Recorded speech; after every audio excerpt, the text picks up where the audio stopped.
Hello, Dr. Lin. This is our final assessment video by myself, Kevin Vo, and Alan Lorenzo. We decided to do the project on myself due to various injuries that I'll discuss later on. This is my current movement history. I get about 6 hours of sleep a day, driving for about 2 hours. I sit in class for 6 hours a day, and for physical activity, I do resistance training 6 out of 7 days a week for 1.5 hours. Once a week, I play basketball for 2 hours. I have a history of 2 grade 3 ankle sprains. My first ankle sprain was in 2013 and my second was in 2014. Both were lateral ankle sprains where I landed on another athlete's foot during basketball. In 2015, I broke my first metacarpal of my left thumb after attempting to catch myself from a fall during basketball. I also had my PT look at my feet and she stated that I have flat feet. Here's the initial FMS assessment video. As you can see, in the deep squat, I have excessive lean. Also have a hard time keeping the bar over my head, probably due to my limited shoulder mobility and tight lats. When my feet are elevated, you can see the compensation right there. I have a better form due to better ankle dorsiflexion when my heels are elevated. You can also see that there was a slight spine hyperlordosis in that little arc.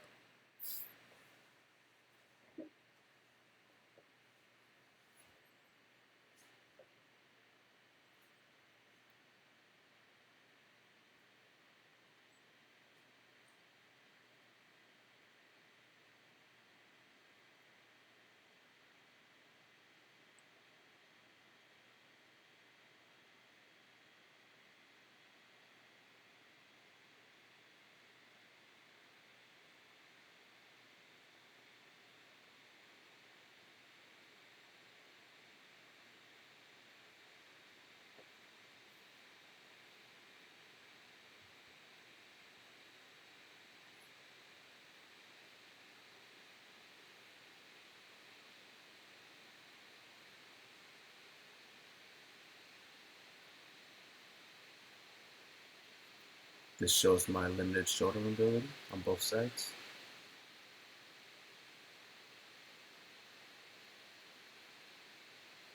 I had no pain in the shoulder clearing test.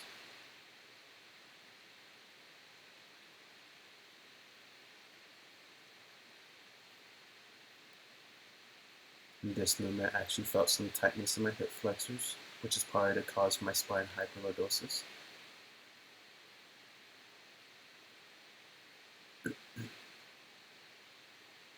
Also passed for the spinal extension and spinal flexion test.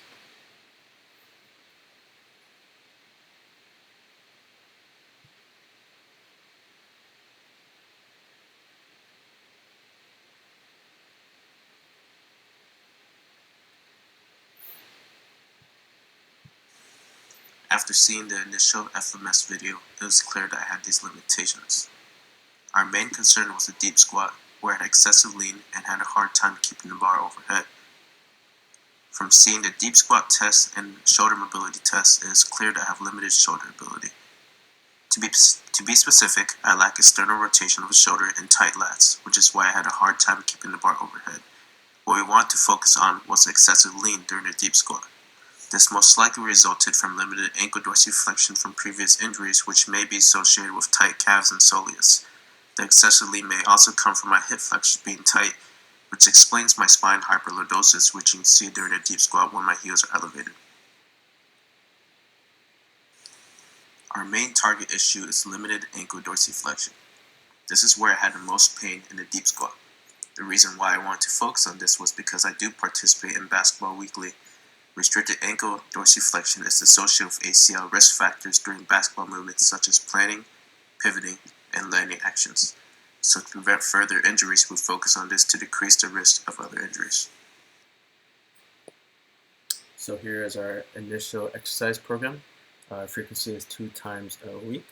The warm-up right there shows a foam roll. Here raises multi-angular calf stretch and a soleus stretch, followed by the exercise circuit, which is a wall touches, single leg box squat with the chair. Our progression goals were the same for the warm-up, but for the exercise circuit, we want to increase to weighted mobility from the wall touches. Then we want to include TheraBand resisted dorsiflexion, TheraBand dorsiflexion with hip flexion with the isometric hold, and a weighted single leg squat with the chair. So our warm-up consists of foam rolling, heel raises, multi-angular calf stretch, and a soleus stretch.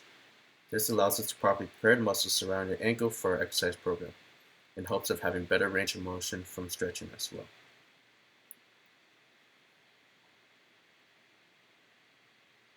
Our initial exercises were light, but done with 3 sets of 10.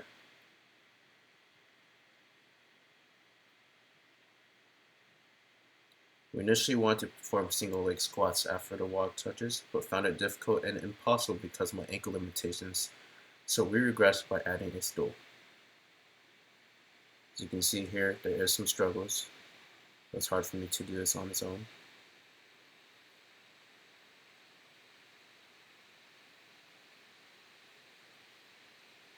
So here is the progression.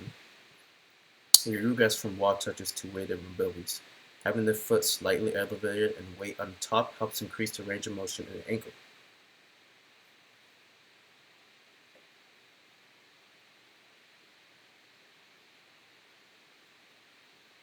We also added some TheraBand exercises to strengthen ankle dorsiflexion.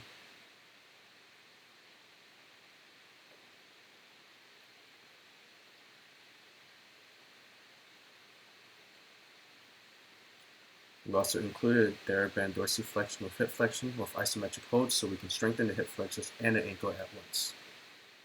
We progressed from the single leg squats with a stool by adding weight to make the exercise more difficult. It was a huge improvement because initially I had a hard time performing without weight.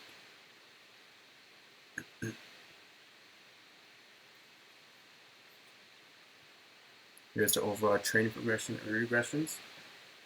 The wall touch, we progressed to weighted mobility. It's very similar movement with a knee and wall touch. The foot was elevated and weight added to increase range of motion in the ankle. Single leg squat. We initially want to do it by itself. We regressed by adding a stool. And then we progressed to adding weight while keeping still. Unfortunately, we could not progress to the pistol squat without the stool. Here is the final assessment. You actually don't see much changes in the deep squat. I still have excessive lean.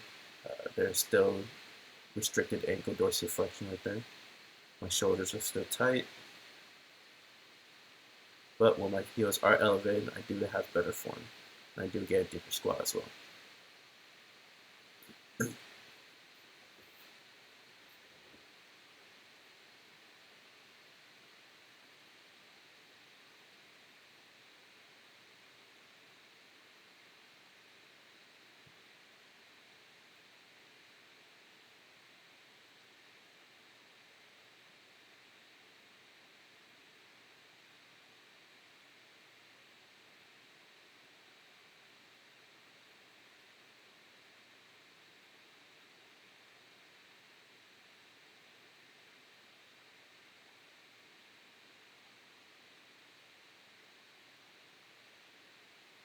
The hip flexor tightness and pain actually went away during this time.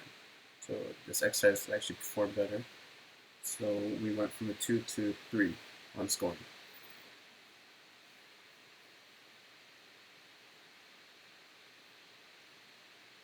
Here's the second part of the FMS.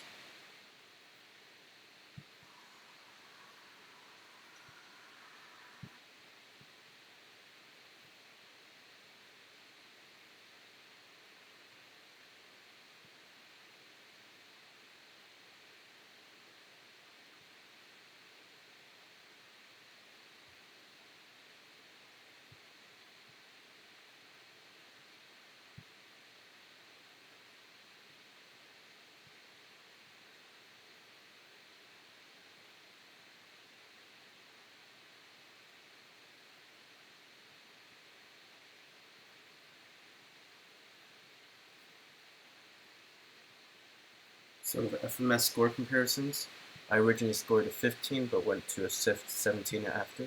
As you can see from the overall scores, there wasn't much improvement. I did feel the frequency of the program wasn't enough, or maybe we should have included more mobilization, which I will talk about in the next slide. Our exercise program was done just twice a week. We found that the frequency of this program was not enough. Also, after further tests, we found that my limited ankle dorsiflexion was more likely from joint mobility limitations. To be specific, I had limitations in the tibiofibular joint. I identified the pain in my ankle and found pressure and pinching at the front of the ankle. To continue going forward, I decided that my training should consist of the current exercise program and to add the following exercises: banded ankle mobility, goblet squats with a forward weight shift, plate ankle mobilizations, bilateral plantar flexion to single leg eccentric. On top of the add-ons, we found that I should increase the frequency of my training to 3 to 4 times a week. That finalizes our project and our video. Thank you, Dr. Lin.